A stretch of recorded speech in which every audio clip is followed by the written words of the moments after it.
ಸ್ವಾಗತ. ಮೊದಲಿಗೆ ಹೆಡ್ಲೈನ್ಸ್. ಕೊಡಗು ಜಿಲ್ಲೆ ವಿರಾಜಪೇಟೆ ತಾಲೂಕಿನ ಅಸ್ಸಾಂ ಕಾರ್ಮಿಕರಿಂದ ಸ್ಥಳೀಯ ಆಟೋ ಚಾಲಕನ ಮೇಲೆ ಹಲ್ಲೆ ನಡೆದಿರುವ ಘಟನೆ ವರದಿಯಾಗಿದೆ. ಕುಶಾಲನಗರ ತಾಲೂಕಿನ ಗುಡ್ಡೆಹೊಸೂರು ಗ್ರಾಮ ಪಂಚಾಯಿತಿ ವತಿಯಿಂದ ಸ್ಮಾರ್ಟ್ ಬ್ರೈನ್ ಶಿಕ್ಷಣ ಸಂಸ್ಥೆ ವತಿಯಿಂದ ಉಚಿತ ಅಬಾಕ ಶಿಕ್ಷಣಕ್ಕೆ ಚಾಲನೆ ನೀಡಿದ್ದಾರೆ. ಕೊಡಗು ಜಿಲ್ಲೆ ನಾಪಕ್ಲಿನಲ್ಲಿ ಪೊಮ್ಮಕ್ಕಡ ಪರಿಷತ್ ವತಿಯಿಂದ ಕಕ್ಕಡ ತೀನಿ ನಮ್ಮೆ ಕಾರ್ಯಕ್ರಮವನ್ನು ಆಯೋಜಿಸಲಾಗಿತ್ತು.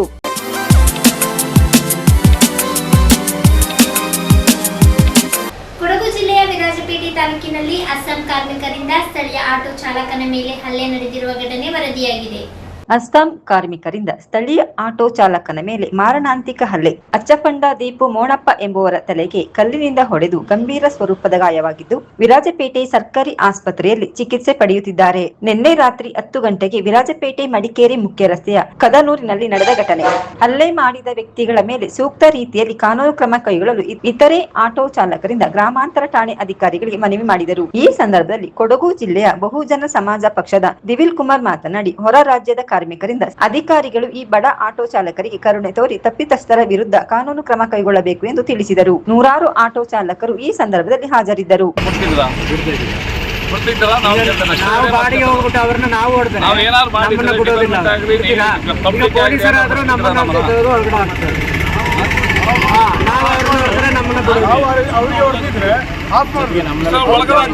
ಆಫ್ ಮಾಡ್ರಿ ಅಂತ ಕೇಸ್ ಬರ್ತದೆ. ಆಟೋದವರು ಹೋಗಿ ಹೊಡೆದಿದೆ, ಆಟೋನೇ ಚೀಸ್ ಮಾಡಿ ಯಾರು ಇದಕ್ಕೆ ಹೊಣೆ ತಗೊಳ್ತಾ ಇಲ್ಲ. ಏನಿದ್ರು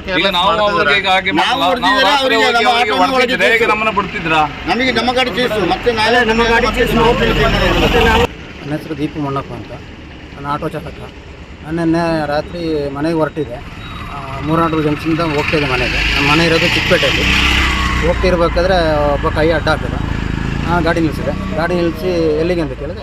ಕದ್ನೂರು ಮಿಲ್ ಹತ್ರ ಅಂತ ಹೇಳಿದೆ. ಗಾಡಿ ಹತ್ತು ಕೂತ್ಕೊಂಡ. ನಾನು ಹೇಳಿದ್ರು 100 ರೂಪಾಯಿ ಆಗುತ್ತೆ ಅಂತ. ಸರಿ ಆಯಿತು ಅಂತೇಳಿ ಹತ್ತಿಗೆ ಕೂತ್ಕೊಂಡ. ತಗೊಂಡೋಗಿ ಅಲ್ಲಿ ಬಿಟ್ಟ. ನಾನು ಬಿಟ್ಟ ತಕ್ಷಣ ಬಾಡಿಗೆ ಕೊಡೋದಿಲ್ಲ, 50 ರೂಪಾಯಿ ಕೊಟ್ಟ. 50 ರೂಪಾಯಿ ಕೊಡೋಕ್ಕೆ ನಾನು ಹೇಳಿದೆ 50 ರೂಪಾಯಿ ಅಲ್ಲ 100 ರೂಪಾಯಿ ಮಾತಾಡಿ 100 ರೂಪಾಯಿ ಕೊಡು ಅಂತ. ಕೊಡೋಕ್ಕಿಲ್ಲ, ಹಂಗೆ ಸ್ವಲ್ಪ ರ್ಯಾಶಾಗಿ ಮಾತಾಡ್ತಿದ್ದ. ಆಮೇಲೆ ಹಿಡಿದು ಎಳ್ದೆ ಅವನ.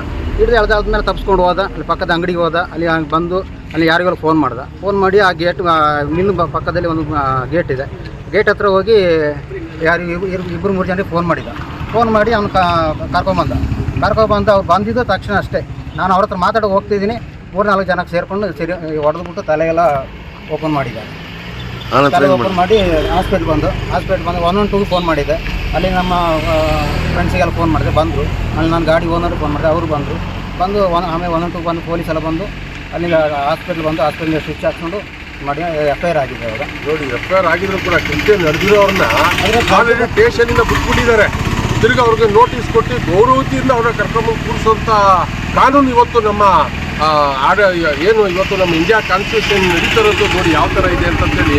ಇವ್ರುಗಳಿಗೆ ಯಾವ್ಯಾವ ಬೇಕೋ ಏನು ಬೇಕೋ ಆವಾಗ ಆ ದಿಕ್ಕಲ್ಲಿ ಅವ್ರ ಕಾಯ್ದೆಗಳನ್ನ ಬದಲಾವಣೆ ಮಾಡ್ಕೊಳ್ಳೋದು. ಏನೋ ಜೀವ ಉಳಿದಿರೋದು ಪರವಾಗಿಲ್ಲ, ಸತ್ತೋಗಿದ್ದೀರಾ ಅವ್ರನ್ನ ಅರೆಸ್ಟ್ ಮಾಡ್ತಾಯಿದ್ರು ಅನ್ನೋಂಥ ಒಂದು ನನಗೆ ಅನುಮಾನ. ಇಲ್ಲ ಅಂತಂದರೆ ಅರೆಸ್ಟ್ ಮಾಡೋಗಿಲ್ಲ. ಅವ್ರಿಗೆ ಲಗ್ನ ಪತ್ರಿಕೆ ಕೊಟ್ಟಂಗೆ ನೋಟಿಸನ್ನು ಕೊಟ್ಟು ಅವ್ರನ್ನ ಕರೆತಂದು ಕೂತ್ಕೊಂಡು ಮಾತಾಡಿ ಆಮೇಲಿಂದ ಏನಿದೆ ಏನು ಪರಿಸ್ಥಿತಿ ಏನು ವ್ಯವಸ್ಥೆ ಅಂತ ನಮಗೆ ಗೊತ್ತಾಗ್ತಾ ಇಲ್ಲ. ಒಂದೊಂದು ಕಾನೂನು ಕೇಳಿದ್ರೆ ಅದಕ್ಕೆ ಎದುರುತ್ತರವಾಗಿ ಒಂದೊಂದು ಕಾನೂನನ್ನು ಹೇಳ್ತಾರೆ. ಈ ಪರಿಸ್ಥಿತಿಲಿದೆ. ಹಾಗಾಗಿ ದಯಮಾಡಿ ನಮ್ಮ ಆಟೋ ಚಾಲಕರಿಗೆ ಇನ್ನು ಮುಂದಾದರೂ ಕೂಡ ಅಷ್ಟೇ ನಮ್ಮ ಏನೋ ಒಂದು ಸೆಕ್ಯೂರಿಟಿ ಇರಬೇಕು. ಮತ್ತು ಏನು ನೈಟ್ ಹೊತ್ತಲ್ಲಿ ಪಾಪ ಆಟೋ ಓಡಿಸೋರಿಗೆ ತುಂಬ ಪ್ರಾಬ್ಲಮ್ ಇದೆ. ಹಾಗಾಗಿ ಕಾನೂನುಬದ್ಧವಾಗಿ ಇಲ್ಲಿನ ಏನು ಪುರಸಭೆ ವ್ಯಾಪ್ತಿಯಲ್ಲಿರುವಂತಹ ನಮ್ಮ ಠಾಣಾ ಅಧಿಕಾರಿಗಳಾಗಿರ್ಬೋದು ಮತ್ತು ಗ್ರಾಮಾಂತರ ಅಧಿಕಾರಿಗಳಾಗಿರ್ಬೋದು ಇವ್ರ ಮೇಲೆ ಕಾಳಜಿನ ತಗೊಂಡು ಪಾಪ ನಮ್ಮ ಆಟೋ ಚಾಲಕರನ್ನ ಬದುಕಿಸ್ಬೇಕು ಅನ್ನೋಂಥದ್ದು ಕೂಡ ನಾನು ಈ ಸಂದರ್ಭದಲ್ಲಿ ಹೇಳಕ್ಕೆ ನ್ಯೂಸ್ ಸಂಗಮಕ್ಕಾಗಿ ರವಿಕುಮಾರ್, ವಿರಾಜಪೇಟೆ. ಕುಶಾಲನಗರ ತಾಲೂಕಿನ ಗುಡ್ಡೆಹೊಸೂರು ಗ್ರಾಮ ಪಂಚಾಯಿತಿಯ ವತಿಯಿಂದ ಸ್ಮಾರ್ಟ್ ಬ್ರೈನ್ ಶಿಕ್ಷಣ ಸಂಸ್ಥೆ ವತಿಯಿಂದ ಉಚಿತ ಅಬಾಕಸ್ ಶಿಕ್ಷಣಕ್ಕೆ ಚಾಲನೆ ನೀಡಿದರು. ಖಾಸಗಿ ಶಾಲೆಗಳ ಮಕ್ಕಳಿಗೆ ಮಾತ್ರ ಮೀಸಲಾಗಿದ್ದ ಹೈಟೆಕ್ ಕಲಿಕೆ ಈಗ ಗ್ರಾಮೀಣ ಸರ್ಕಾರಿ ಶಾಲೆಗಳಿಗೂ ವಿತರಿಸಿದೆ. ಇಲ್ಲಿನ ಸರ್ಕಾರಿ ಹಿರಿಯ ಪ್ರಾಥಮಿಕ ಶಾಲೆಯ ವಿದ್ಯಾರ್ಥಿಗಳಿಗೆ ಗುಡ್ಡೆಹೊಸೂರು ಗ್ರಾಮ ಪಂಚಾಯಿತಿ ಮತ್ತು ದಾನಿಗಳ ಸಹಯೋಗದಲ್ಲಿ ಸ್ಮಾರ್ಟ್ ಬ್ರೈನ್ ಶಿಕ್ಷಣ ಸಂಸ್ಥೆ ವತಿಯಿಂದ ಉಚಿತ ಅಬಾಕಸ್ ಶಿಕ್ಷಣಕ್ಕೆ ಚಾಲನೆ ನೀಡಲಾಗಿದೆ. ಗ್ರಾಮೀಣ ಭಾಗದ ಮಕ್ಕಳಿಗೆ ಗಣಿತದ ಮೇಲಿನ ಭೀತಿ ಹೋಗಲಾಡಿಸಿ ಅವರಲ್ಲಿ ಲೆಕ್ಕಾಚಾರದ ಚುರುಕುತನ ಮೂಡಿಸುವ ಉದ್ದೇಶದಿಂದ ಈ ವಿನೂತನ ಕಾರ್ಯಕ್ರಮವನ್ನು ಹಮ್ಮಿಕೊಳ್ಳಲಾಗಿದೆ. ಶಾಲೆಯ ಎಲ್ಲಾ ವಿದ್ಯಾರ್ಥಿಗಳಿಗೆ ಉಚಿತವಾಗಿ ಅಬಾಕಸ್ ಪುಸ್ತಕ ಹಾಗೂ ಕಲಿಕೋಪಕರಣಗಳನ್ನು ಸಸಿಗಳನ್ನು ವಿತರಿಸಲಾಯಿತು. ಗಿಡಕ್ಕೆ ನೀರು ಮಣಿ ಎಣಿಸಿ ಚಾಲನೆ ಕಾರ್ಯಕ್ರಮವನ್ನು ದಾನಿ ಹಾಗೂ ಅಭಿಯಂತರಾದ ಸೈಜನ್ ಪೀಟರ್ ಅವರು ಗಿಡಕ್ಕೆ ನೀರೆರೆಯುವ ಮೂಲಕ ಉದ್ಘಾಟಿಸಿದರು. ಸ್ಮಾರ್ಟ್ ಬ್ರೈನ್ ಸಂಸ್ಥೆಯ ಕುಸುಮ ಕಾರ್ಯಕ್ರಮದಲ್ಲಿ ಮಾತನಾಡಿದರು. ಕಾರ್ಯಕ್ರಮದ ಅಂಗವಾಗಿ ಎಸ್ಟಿಎಂಸಿ ಅಧ್ಯಕ್ಷರಾದ ನಾಗೇಂದ್ರ ಅವರು ಆಗಮಿಸಿದ ದಾನಿಗಳು ಹಾಗೂ ಗಣ್ಯರಿಗೆ ಹಾರ ಹಾಕಿ ಶಾಲು ಹೊದಿಸಿ ಗೌರವಪೂರ್ವಕವಾಗಿ ಸನ್ಮಾನಿಸಿದರು. ಇದೇ ಸಂದರ್ಭದಲ್ಲಿ ದಾನಿಗಳಾದ ಸೈಜನ್ ಪೀಟರ್, ಸುಮೇಶ್ ಎಂಆರ್, ನಿತ್ಯಾನಂದ, ಕುಸುಮ, ಎಸ್ಟಿಎಂಸಿ ಅಧ್ಯಕ್ಷ ನಾಗೇಂದ್ರ, ಶಾಲಾ ಮುಖ್ಯೋಪಾಧ್ಯಾಯರಾದ ಭಾಗ್ಯ ಹಾಗೂ ಶಾಲೆಯ ಶಿಕ್ಷಕ ವೃಂದದವರು ಉಪಸ್ಥಿತರಿದ್ದರು. ನ್ಯೂಸ್ ಸಂಗಮಕ್ಕಾಗಿ doctor H M Raghukoti, Kushalnagar. Kodagu ಜಿಲ್ಲೆ ಸೋಮವಾರಪೇಟೆ ತಾಲೂಕಿನ ಅದಿಗಳಲೆ ಗ್ರಾಮದ 6ನೇ ತರಗತಿಯ ವಿದ್ಯಾರ್ಥಿ ರತನ್ ನೇಪಾಳದ ಕಟ್ಮಾಡುವಿನಲ್ಲಿ ನಡೆದ 3ನೇ ವಿಶ್ವ ಮಿಕ್ಸ್ ಚಾಂಪಿಯನ್ಶಿಪ್ನಲ್ಲಿ ಭಾಗವಹಿಸಿ ಬೆಳ್ಳಿಯ ಪದಕವನ್ನು ತನ್ನದಾಗಿಸಿಕೊಂಡಿದ್ದಾನೆ. ನೇಪಾಳದ ಕಟ್ಮಂಡುವಿನಲ್ಲಿ ನಡೆದ 3ನೇ ವಿಶ್ವ ಮಿಕ್ಸ್ ಚಾಂಪಿಯನ್ಶಿಪ್ನಲ್ಲಿ ಕೊಡಗಿನ ಕ್ರೀಡಾಪಟುಗಳು ಅತ್ಯುತ್ತಮ ಪ್ರದರ್ಶನ ನೀಡಿ ಪದಕಗಳನ್ನು ಗೆಲ್ಲುವ ಮೂಲಕ ನಾಡಿಗೆ ಕೀರ್ತಿ ತಂದಿದ್ದಾರೆ. ಈ ಪಂದ್ಯಾವಳಿಯಲ್ಲಿ ಆದಿಗಳಲೆ ಗ್ರಾಮದ ಪೂವಯ್ಯ ಎಸ್ಎ ಹಾಗೂ ಯಶೋಧ ಅವರ ಮೊಮ್ಮಗ ಆಶಾ ಡಿಎಸ್ ರವರ ಮಗ ಕುಮಾರ್ ರಿತನ್ ಡಿಎಸ್ ರವರು ಅದ್ಭುತ ಹೋರಾಟ ನಡೆಸಿ ಬೆಳ್ಳಿ ಪದಕ ಪಡೆದುಕೊಂಡಿದ್ದಾರೆ. ಇವರು ಪಿಎಂ ಶ್ರೀ ಜಿಎಂಪಿ ಶಾಲೆಯ 6ನೇ ತರಗತಿ ಸೋಮವಾರಪೇಟೆಯಲ್ಲಿ ವ್ಯಾಸಂಗ ಮಾಡುತ್ತಿದ್ದು ಊರಿಗೆ ಹಾಗೂ ಶಾಲೆಗೆ ಕೀರ್ತಿ ತಂದಿದ್ದಾರೆ. ನ್ಯೂಸ್ ಸಂಗಮಕ್ಕಾಗಿ ಧನ್ಯ, ಕುಶಾಲನಗರ. ಕೊಡಗು ಜಿಲ್ಲೆಯ ನಾಪೋಕ್ಲುವಿನಲ್ಲಿ ಪೊಮ್ಮಕ್ಕಂಡ ಪರಿಷತ್ ವತಿಯಿಂದ ಕಕ್ಕಡ ತಿನ್ನಿ ನಮ್ಮೆ ಕಾರ್ಯಕ್ರಮವನ್ನು ಆಚರಿಸಿದರು. ಸಮಾಜದ ಮಕ್ಕಳಿಗೆ ಭಾಷೆ ಹಾಗೂ ಪಾರಂಪರಿಕ ಸಂಪ್ರದಾಯಗಳನ್ನು ತಿಳಿಸುವ ಕೆಲಸ ಆಗಬೇಕಾಗಿದೆ ಎಂದು ಲೇಖಕಿ ಅಖಿಲ ಕೊಡವ ಸಮಾಜದ ಪೊಮ್ಮಕ್ಕಡ ಪರಿಷತ್ ಅಧ್ಯಕ್ಷೆ ಐಚಣ್ಣ ರಶ್ಮಿ ಪೂವಮ್ಮ ಹೇಳಿದರು. ಕೊಡವ ಸಮಾಜದ ಪೊಮ್ಮಕ್ಕಡ ಪರಿಷತ್ ವತಿಯಿಂದ ಕೊಡವ ಸಮಾಜದ ಹರದಾಸ ಅಪ್ಪ ನೆರವಂಡ ಅಪ್ಪಚ್ಚ ಕವಿ ಸಭಾಂಗಣದಲ್ಲಿ ಪೊಮ್ಮಕ್ಕಡ ಪರಿಷತ್ ನಾಪೊಕ್ಲು ವತಿಯಿಂದ ಆಯೋಜಿಸಲಾಗಿದ್ದ ಕಕ್ಕಡ ತೀನಿ ನಮ್ಮೆ ಸಭಾ ಕಾರ್ಯಕ್ರಮವನ್ನು ದೀಪ ಬೆಳಗುವ ಮೂಲಕ ಉದ್ಘಾಟಿಸಿ ಅವರು ಮಾತನಾಡಿದರು. ಕೊಡವ ಜನಾಂಗ ಮತ್ತು ಮಕ್ಕಳಿಗೆ ಉತ್ತಮ ಶಿಕ್ಷಣ ನೀಡಬೇಕು ಎಂದರು. 1ನೇ ತರಗತಿಯಿಂದ ಡಿಗ್ರಿವರೆಗೆ ಕೊಡವ ಪಾಠ್ಯ ಪುಸ್ತಕ ಮುದ್ರಣ ಆಗಿದ್ದು ಕೊಡವ ಭಾಷೆಯಲ್ಲಿ ಬೋಧಿಸುವ ಶಿಕ್ಷಕರ ಅಗತ್ಯವಿದೆ ಎಂದು ಅವರು 10 ಕೋಟಿ ರು ವೆಚ್ಚದಲ್ಲಿ ಕೊಡವ ಅಧ್ಯಯನ ಪೀಠ ಸ್ಥಾಪನೆಯಾಗಿದ್ದು ಅಧ್ಯಯನ ಮಾಡುವವರಿಗೆ ಅವಕಾಶವಿದೆ. ಇದರ ಸದುಪಯೋಗವನ್ನು ಎಲ್ಲರೂ ಪಡೆದುಕೊಳ್ಳುವಂತಾಗಬೇಕು ಎಂದರು. ಜಿಲ್ಲಾ ಪಂಚಾಯಿತಿ ಮಾಜಿ ಉಪಾಧ್ಯಕ್ಷೆ ಅಲ್ಲರಂಡ ಬೀನ ಬೋಳಮ್ಮ ತಿನಿಸುಗಳ ಪ್ರದರ್ಶನವನ್ನು ರಿಬ್ಬನ್ ಕತ್ತರಿಸುವುದರ ಮೂಲಕ ಉದ್ಘಾಟಿಸಿ ಮಾತನಾಡಿದರು. ಸನ್ಮಾನ ಸ್ವೀಕರಿಸಿ ಮಾತನಾಡಿದ ರಾಷ್ಟ್ರ ಪ್ರಶಸ್ತಿ ವಿಜೇತ ಮುಕಟೀರ ಸೌಮ್ಯ ಮಾತನಾಡಿದರು. ವಿವಿಧ ತಿನಿಸುಗಳ ಸ್ಪರ್ಧೆ ಹಾಗೂ ಪ್ರದರ್ಶನ ಮತ್ತು ಕ್ರೀಡಾಕೂಟ ಜರುಗಿ ವಿಜೇತರಿಗೆ ಬಹುಮಾನ ವಿತರಿಸಲಾಯಿತು. ಅರೆಯಡ ಸರ್ಸು ಪೆಮ್ಮಯ್ಯ ಪ್ರಾರ್ಥಿಸಿ, ನಾಯಕಂಡ ಜೂಬಿ ತಿಮ್ಮಯ್ಯ ಸ್ವಾಗತಿಸಿದರು. ಕಾಂಡಂಡ ಪ್ರತಿಜ ಅಚ್ಚಪ್ಪ ಮತ್ತು ಕರವಂಡ ಸೀಮಾ ಗಣಪತಿ ಅತಿಥಿಗಳ ಪರಿಚಯ ಮಾಡಿ ವಂದನ ಚಿನ್ನಪ್ಪ ನಿರೂಪಿಸಿ ಕಲಿಯಂಡ ಗೀತ ಹರೀಶ್ ವಂದಿಸಿದರು. ಈ ಸಂದರ್ಭ ಕೊಡವ ಸಮಾಜ ಹಾಗೂ ಪರಿಷತ್ತಿನ ಪದಾಧಿಕಾರಿಗಳು ಹಾಗೂ ಸದಸ್ಯರು ಭಾಗವಹಿಸಿದ್ದರು. ಆಚಾರ ವಿಚಾರ ನಮ್ಮ ನಾಡು ಏನೇ ಸೆಲೆಬ್ರೇಷನ್ ಆದ ಅದು ಏನೂ ಕಮ್ಮಿ ಇಲ್ಲ.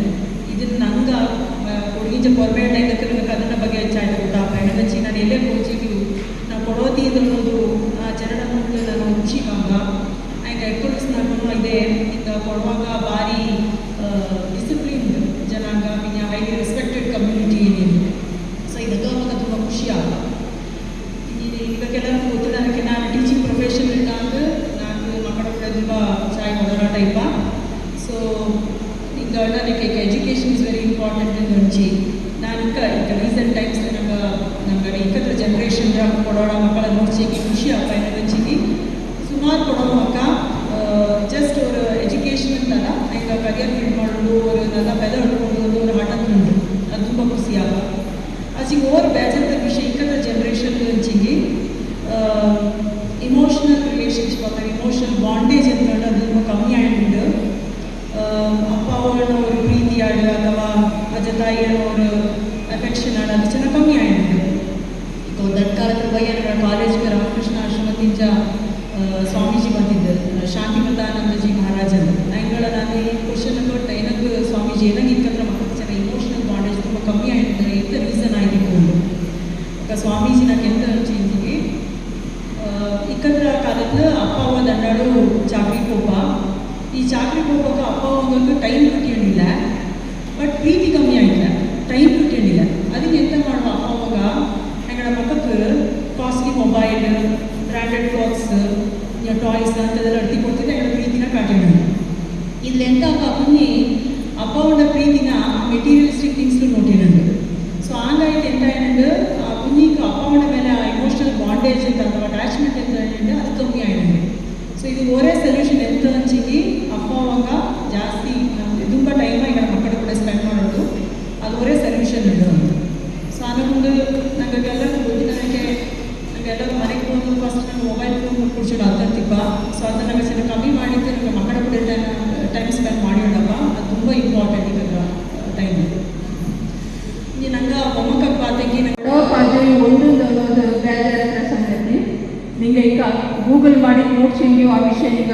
ಅಪ್ಪ ಈ ಪಾಜೆ ಏನಂಗಾಯ್ತು ಇನ್ನೇ ಉಂಡೆಂದೇನೆ ನಂಗಳ ಕರ್ಟನ್ ತೆಂಗಿ ಅದಂಗೆ ಕಾರಣ ನಂಗಳೇ ಏನಂಗಳಕ ನಂಗಡ ಅದಿಯಾನ ಇಂಗ್ಲಿಷ್ ಪಾಜರ ವ್ಯಾಮೋಹ ಅನ್ನನೇ ನಾನು ಯಾವುದೇ ಭಾಷೆಯ ದ್ವೇಷಿ ಅಲ್ಲ ನಂಗಕ್ಕೆ ಪ್ರತಿಯೊಂದು ಭಾಷೆಯು ಬೋಂಡು ಹೆಚ್ಚಕ್ಕೆ ನಂಗೆ ಭಾಷೆನ ಪಡ್ಸೋ ಅಚ್ಚಕ್ಕೆ ನಂಗಡ ಜ್ಞಾನ ವೃದ್ಧಿಯಾಕ ಆನಕ ನಂಗಡ ಭಾಷೆನ ನಂಗೆ ಮೂಲೆ ಕೂಟಕ್ಕಾಗ ಅನ್ನೋದು ನಾಡವ್ರ ಮನವಿ ಏನಂಗಳಕ ಈ ಪಾಜೆ ಪಿನ್ಯ ಸಂಸ್ಕೃತಿಯಿಂದ ಅನ್ನೋದು ಒಂದು ಜನಾಂಗತನ ಪ್ರತಿನಿಧಿಸುವ ಏದು ಜನಾಂಗದ ಈ ಸಂಸ್ಕೃತಿ ನಂಗೆ ಬೋಂಡು ಪಾಜೆ ಬಾಂಡ ಚೆಂಗಿ ಆ ಸಂಸ್ಕೃತಿ ಪಾಜರ ಕೂಟಕ್ಕೆ ಆ ಸಂಸ್ಕೃತಿರ ನಾಶನೂ ಅಪ್ಪ ಆ ಜನಾಂಗತರ ಕೃತಿ ನಾಶ ಅಪ್ಪ ಇದಂಗೆ ನಂಗೆ ಗ್ರೀಕ್ ದೇಶದ ಬಗ್ಗೆ ಕೇಳಿತಿಪ್ಪೀರ ನಿಂಗೆ ಓದಿತಿಪ್ಪೀರ ಪಂಡ ಅಚ್ಚಕ್ಕೆ ಇತಿಹಾಸದ ಮೆರ್ನಣಿಂಜಂತ ಗ್ರೀಕ್ ದೇಶ ಇಂದು ಭೂಪಟದಲ್ಲಿ ಉಂಡು ಆಚೆಗೆ ಅಲ್ಲಿ ಹತ್ರ ಜನಾಂಗ ಇಲ್ಲ ಏನಂಗಳಕ ಹಂಗದ ಸಂಸ್ಕೃತಿ ಪಿನ್ಯ ಭಾಷೆನ ಹುಟ್ಟಂಡು ಬಂದಂಗೆ ಆ ದೇಶದ ಗ್ರೀಕ್ ಜನಾಂಗಳೇ ಇಲ್ಲ ಅಂಥ ಸ್ಥಿತಿ ನಂಗಡ ಕೊಡಗಕ್ಕೂ ಬಂದನುಂಡು ಹಂಗಾಯ್ತು ನಂಗ ಚೆರ್ಗಣೆ ನಂಗಡ ಮನೆಯಲ್ಲಿ ನಂಗಡ ಭಾಷೆ ತಕ್ಕ ಬರೆಯೋದು ಅವಂಗ ಅಪ್ಪಂಗ ಮಕ್ಕಳ ಕೂಡ ಇಂಗ್ಲೀಷ್ ಬರೆಯೋನ ಬುಕ್ರಂಚ ಇದು ನಂಗಡ ಭಾಷೆ ಅನ್ನೋರು ಪ್ರೇಮತ್ನ ಅಭಿಮಾನತ್ನ ನಂಗಡ ಮಕ್ಕಳು ನಂಗೆ ಗೊತ್ತಿ ಕೊಡ್ಕೊಂಡು ನ್ಯೂಸ್ ಸಂಗಮಕ್ಕಾಗಿ ದುಗಳ ಸದಾನಂದ ನಾಪೊಕ್ಲು. ಕೊನೆಯಲ್ಲಿ ಮತ್ತೊಮ್ಮೆ ಹೆಡ್ಲೈನ್ಸ್. ಕೊಡಗು ಜಿಲ್ಲೆ ವಿರಾಜಪೇಟೆ ತಾಲೂಕಿನ ಅಸ್ಸಾಂ ಕಾರ್ಮಿಕರಿಂದ ಸ್ಥಳೀಯ ಆಟೋ ಚಾಲಕನ ಮೇಲೆ ಹಲ್ಲೆ ನಡೆದಿರುವ ಘಟನೆ ವರದಿಯಾಗಿದೆ. ಕುಶಾಲನಗರ ತಾಲೂಕಿನ ಗುಡ್ಡೆಹೊಸೂರು ಗ್ರಾಮ ಪಂಚಾಯಿತಿ ವತಿಯಿಂದ ಸ್ಮಾರ್ಟ್ ಬ್ರೈನ್ ಶಿಕ್ಷಣ ಸಂಸ್ಥೆ ವತಿಯಿಂದ ಉಚಿತ ಅಬಕ ಶಿಕ್ಷಣಕ್ಕೆ ಚಾಲನೆ ನೀಡಿದ್ದಾರೆ. ಕೊಡಗು ಜಿಲ್ಲೆ ನಾಪಕ್ಲಿನಲ್ಲಿ ಪೊಮ್ಮಕ್ಕಡ ಪರಿಷತ್ ವತಿಯಿಂದ ಕಕ್ಕಡ ತೀನಿ ನಮ್ಮೆ ಕಾರ್ಯಕ್ರಮವನ್ನು ಆಯೋಜಿಸಲಾಗಿತ್ತು.